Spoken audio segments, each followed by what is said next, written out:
اور دانشور کیوں کر احمق کی طرح مرتا ہے؟ بس میں زندگی سے بیزار ہوا، کیونکہ جو کام دنیا میں کیا جاتا ہے مجھے بہت برا معلوم ہوا، کیونکہ سب بتلان اور ہوا کی چران ہے۔ وہ یہ بات دہراتا ہے کہ سب کچھ بتلان اور ہوا کی چران ہے۔ وہ کہتا ہے کہ ایسے لوگ ہیں جنہوں نے بڑے بڑے کام کیے لیکن وہ فراموش کر دیے گئے، اور کوئی بھی انہیں جانے کے بعد یاد نہیں کرتا۔ آپ کیا کہیں گے؟ جی، آپ اس میں کیا دیکھتے ہیں؟ وہ کہنا چاہتا ہے اگر دانشور اور بڑے کام کرنے والا شخص اس احمق کی مانند ہے جو کچھ حاصل نہیں کرتا اور نہ کچھ جانتا ہے، اور وہ دونوں ایک ہی طرح سے مرتے اور بھلا دیے جاتے اور ان کی یاد باقی نہ رہتی ہے، تو میں کس لیے جد و جہد کرتا رہوں؟ دراصل ایسی بات اس شخص کو بے دل کر دیتی ہے جو محنت کرتا اور جو سوچتا ہے اور جو حاصل کرتا ہے، کیونکہ یہ سب ختم ہو جائے گا اور دونوں ایک ہی طرح سے مارے جائیں گے۔ پھر سے میں اپنے شاگردوں کو یہ یاد دلاتا چلوں کہ وہ دنیا کی بات کر رہا ہے اسی پہلو کے مطابق جو وائس کی کتاب میں اس پہلو سے آگے نہیں بڑھ سکا، لیکن در حقیقت نہیں، سلیمان ایسا نہیں ہے۔ سلیمان تو کس بات کی یاد کر رہا ہے؟ ایسے لوگ ہیں جنہوں نے اپنی یاد کو ابدی بنانے کی کوشش کی، کچھ نے ارحام تعمیر کیے اور کچھ نے پتھر کے مینار بنائے۔ دراصل لوگ نام تو یاد رکھ سکتے ہیں، لیکن اہم سوال یہ ہے کہ وہ لوگ کون ہیں؟ حقیقی ایماندار جو خدا میں زندگی گزارتا ہے، جب وہ مرتا ہے تو اس کی موت احمق کی موت کی مانند نہیں ہوتی۔ جب ایک ایماندار مرتا ہے تو خداوند خود اس کی خوابگاہ کی چھان بین کرتا ہے، یہ کوئی معمولی موت نہیں ہے، یہ صرف سونا ہے۔ وہ مسیح کے ساتھ رہنے کی خاطر اپنی رہائش گاہ سے انتقال کرتا ہے۔ دراصل غیر ایماندار بھی فنا نہیں ہوتا، بلکہ وہ پاتال میں چلا جاتا ہے، جو کہ شریر کی انتظار گاہ کی جگہ ہے، جبکہ ایماندار راست بازی کی انتظار کی جگہ پر چلا جاتا ہے، یعنی فردوس میں مسیح کے ساتھ آخر تک۔ ایک کوئی قیامت نہ ہوگی اور ابد تک سب کے لیے ایک جیسی نہ رہے گی۔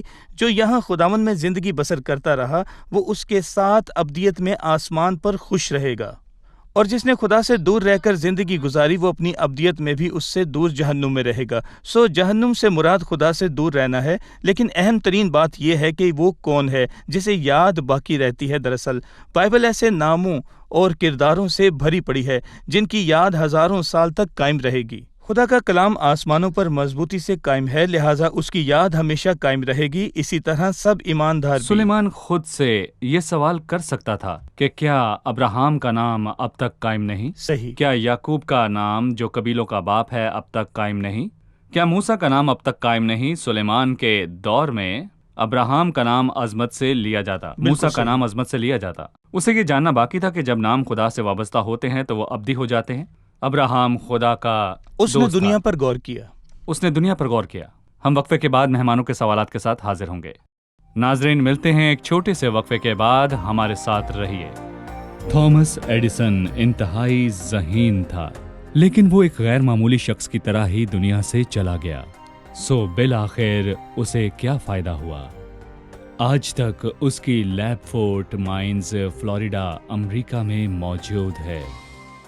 اگر آپ کا کبھی وہاں جانا ہو تو اس کا گھر اور لیب دیکھنے سے تعلق رکھتے ہیں۔ بالآخر میرے دوست، دل مطمئن نہیں ہوتا اس وقت تک جب تک خدا آپ کا دل مطمئن نہ کرے۔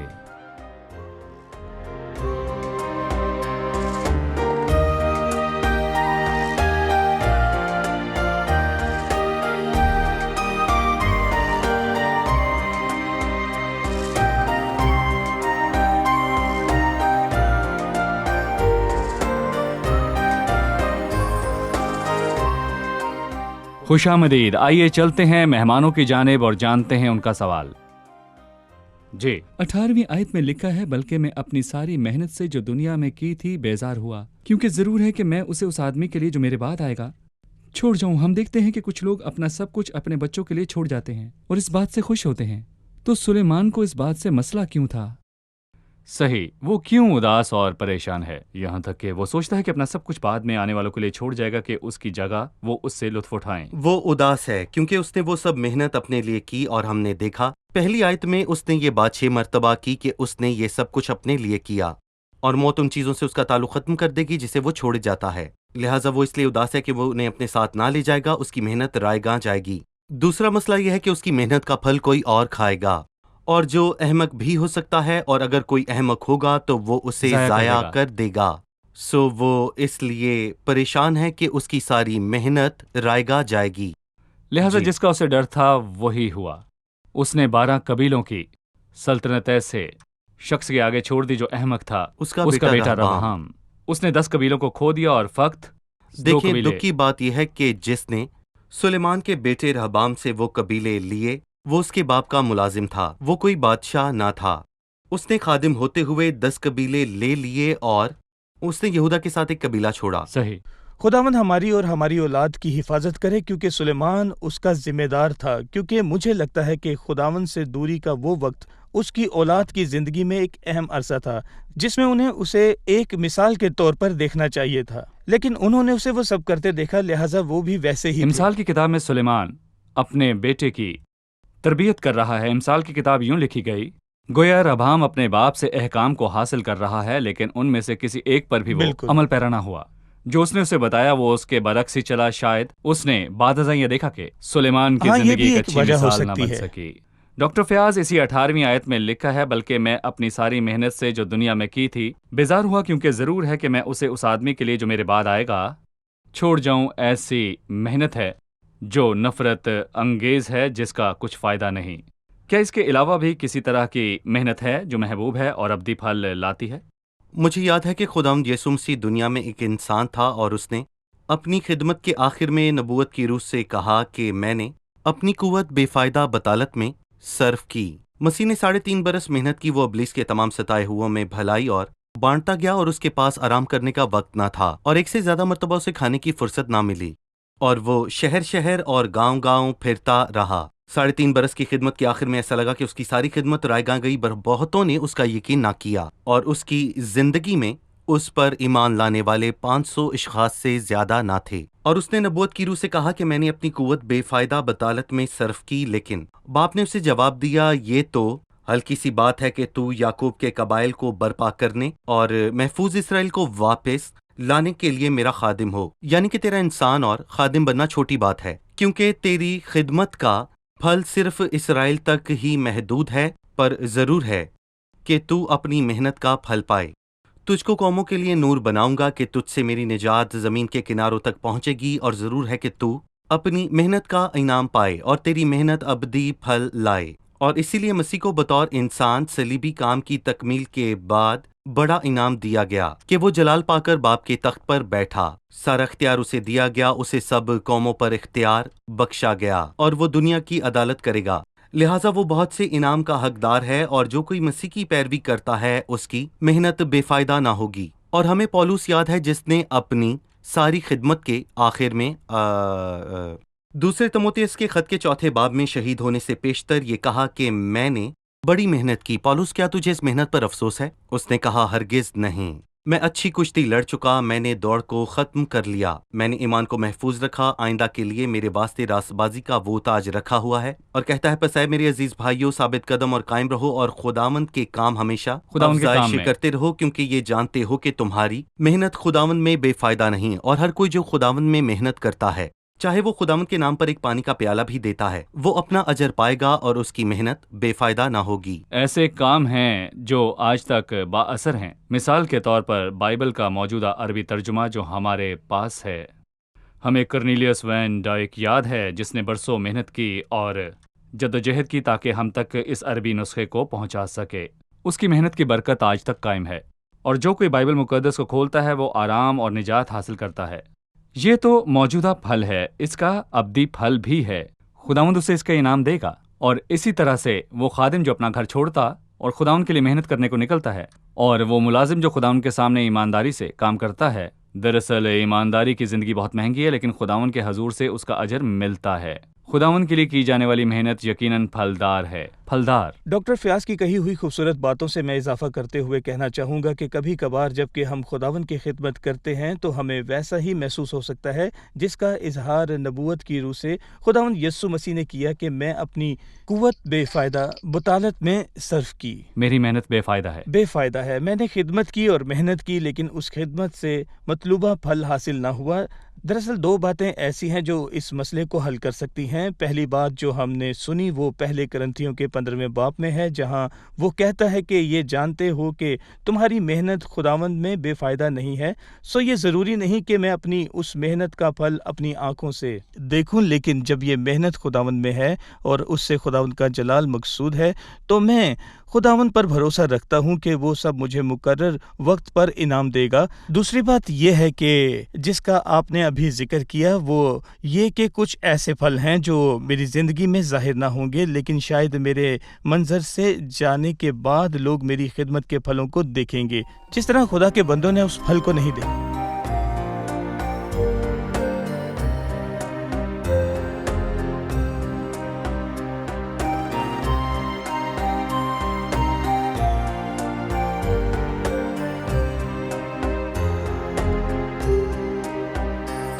بھائی اسحاق پھر 18ویں آیت سے 23ویں آیت میں لکھا ہے، بلکہ میں اپنی ساری محنت سے جو دنیا میں کی تھی بیزار ہوا، کیونکہ ضرور ہے کہ میں اسے اس آدمی کے لیے جو میرے بعد آئے گا چھوڑ جاؤں، اور کون جانتا ہے کہ وہ دانشور ہوگا یا احمق۔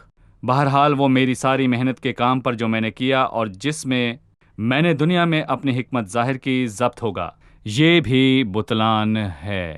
تب میں پھرا کہ اپنے دل کو اس سارے کام سے جو میں نے دنیا میں کیا تھا نا امید کروں، کیونکہ ایسا شخص بھی ہے جس کے کام حکمت اور دانائی اور کامیابی کے ساتھ ہیں، لیکن وہ ان کو دوسرے آدمی کے لیے جس نے ان میں کچھ محنت نہیں کی اس کی میراث کے لیے چھوڑ جائے گا۔ یہ بھی بطلان اور بلائی عظیم ہے، کیونکہ آدمی کو اس کی ساری مشقت اور جاں فشانی سے جو اس نے دنیا میں کی کیا حاصل ہے، کیونکہ ضرور ہے کہ میں اسے اس آدمی کے لیے جو میرے بعد آئے گا چھوڑ جاؤں، اور کون جانتا ہے کہ وہ دانشور ہوگا یا احمق، یہ بھی بطلان ہے۔ وہ اس شخص کی بات کرتا ہے جس نے محنت کی اور اس کے بعد آنے والا اگر احمق ہوا تو وہ اسے ضائع کر سکتا ہے، جس کے باعث اس کا دل غم اور ماتم سے بھر گیا۔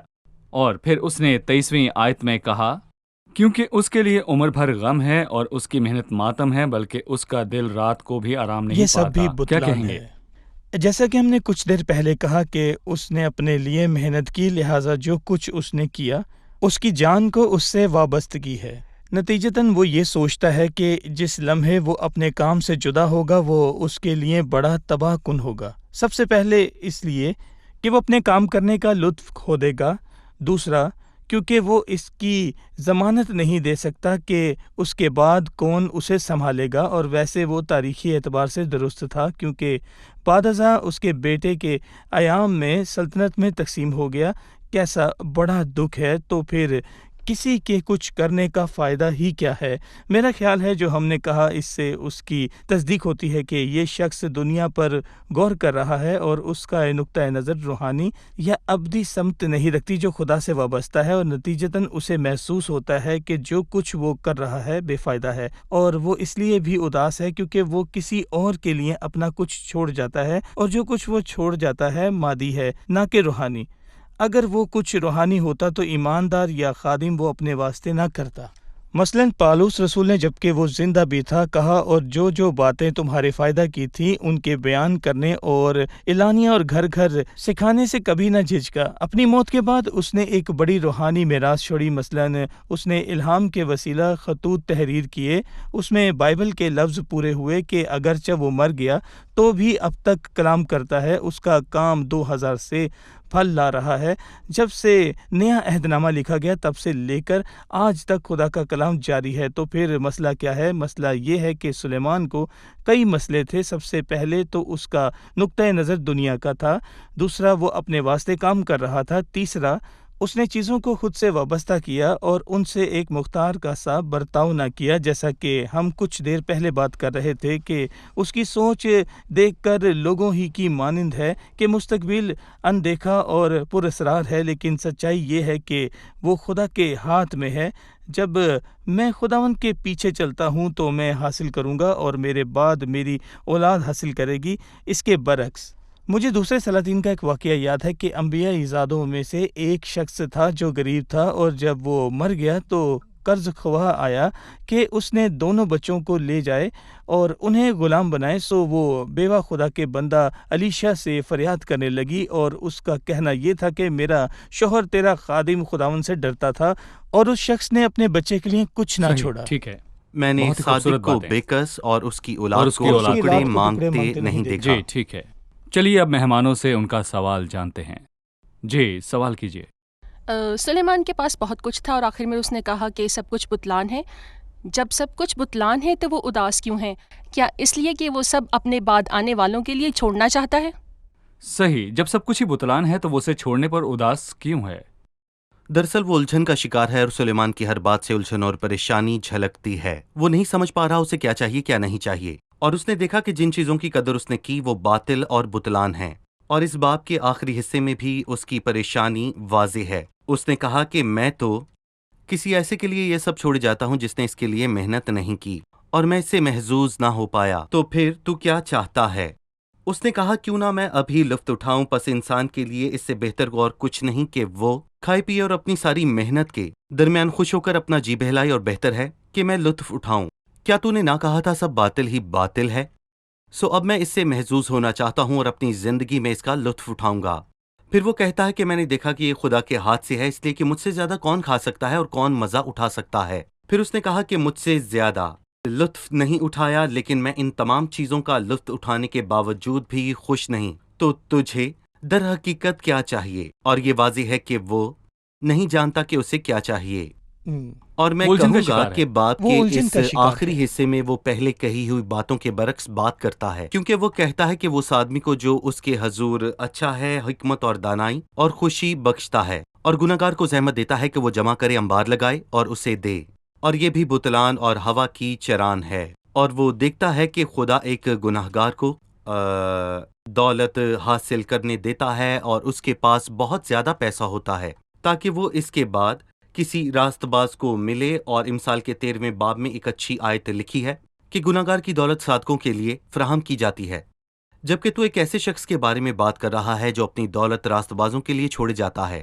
تو پھر تو ایسا کیوں نہیں چاہتا؟ وہ الجھن کا شکار ہے۔ مطلب وہ پریشانی میں ہے، وہ قابض رہنا چاہتا ہے لیکن وہ کہتا ہے سب بتلان ہے۔ وہ یہاں محظوظ ہونا چاہتا ہے، پھر سوچتا ہے کہ وہ یہ سب بعد ازاں کسی آنے والے کی خاطر چھوڑ جاتا ہے جو اسے کھو دے گا۔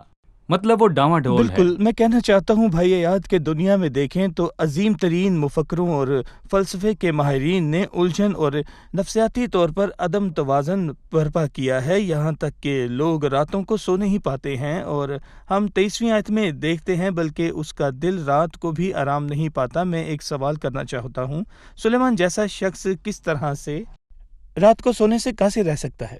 پھر کون ہے جو رات کو سو سکتا ہے؟ کیا آپ جانتے ہیں کہ رات کو کون سوتا ہے؟ خدا پرست ایماندار جو کہ سلامتی سے لیٹ جائے گا اور سویا رہے گا، کیونکہ اے خداوند فقط تو ہی مجھے مطمئن رکھتا ہے، جس نے اپنا بوجھ خداوند پر ڈال دیا اور جو یہ جانتا ہے کہ جب خداوند بھلائی کرتا ہے تو اس کا مالک خداوند ہے، اور اگر خداوند اس کی بھلائی کو قائم نہ کرے، خداوند خود موجود ہے، اس کا تعلق خداوند سے ہے تاکہ اس کی بھلائی سے، لہٰذا وہ اپنی زندگی میں بھلائی کے لیے فکر مند نہیں ہو سکتا، اور وہ اپنی زندگی کے بعد اپنی اولاد کے لیے بھی فکر مند نہیں ہے، جیسا کہ ہم کچھ دیر پہلے اس خدا پرست شخص کی بات کر رہے تھے جو نبیوں کے فرزندوں میں سے ہے۔ خداوند ہماری مدد کرے کہ ہم دنیا کے معیار سے بلند ترین سوچ کو رکھیں، ورنہ ہم ہمیشہ حیرت اور الجھن میں ہی مبتلا رہیں گے۔ افسوس یہ بات ایمانداروں کے لیے حلقے میں بھی آج کل بڑی عام ہے۔ بہت سے ایماندار یہ سوچتے ہیں کہ کیا ہمیں ہجرت کرنی چاہیے یا نہیں، ہم اپنے بچوں کو اس اسکول میں ڈالیں یا اس اسکول میں ڈالیں، کون سا جی بہتر ٹھیک ہے، شکریہ۔ ہم قسط کے اختتام کو پہنچ چکے ہیں، چلیے مہمانوں سے ان کی رائے جانتے ہیں۔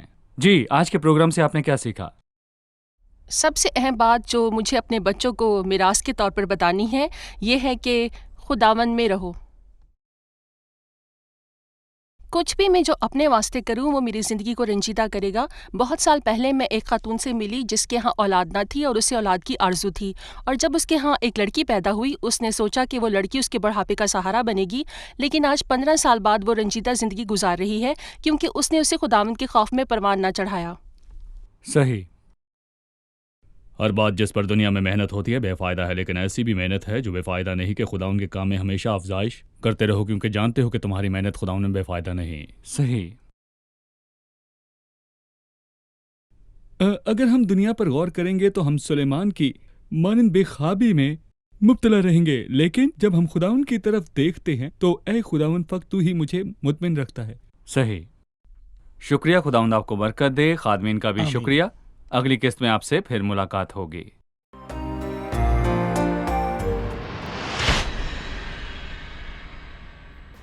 في خضوع للإله أبتغي دوما هداه، في متاهات الحياة مسترجيا رضاه، داعيا ربي الأمين ذاكرا فضل المعين، شاكرا في كل حين للخير والنجاة. أي شكر أستطيع، أي قول قد أذيع، كي أعوض العلي البديع. خيرك ربي وسيع، سترك ستر منيع، عارف اسمي فلن أضيع. أي شكر أستطيع، أي قول قد أذيع، كي أعوض العلي البديع. خيرك ربي وسيع، سترك ستر منيع، عارف اسمي فلن أضيع. حضنك الوافي الدفيء فهو بالحب مليء، ضامني حتى تجيء من كل ما يروع.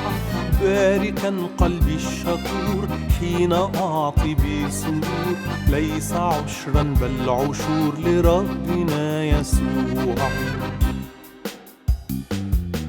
كل خير أو أمل، كل قول أو عمل، فليكن باسم الحمل يسوعنا المسيح. فهو قد أحبنا، قد هدى أقدامنا، قد شفى أمراضنا وفيه نستريح.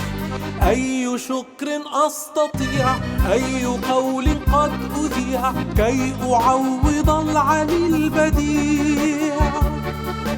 خيرك ربي وسيع، سترك ستر منيع، عارف اسمي فلن أضيع.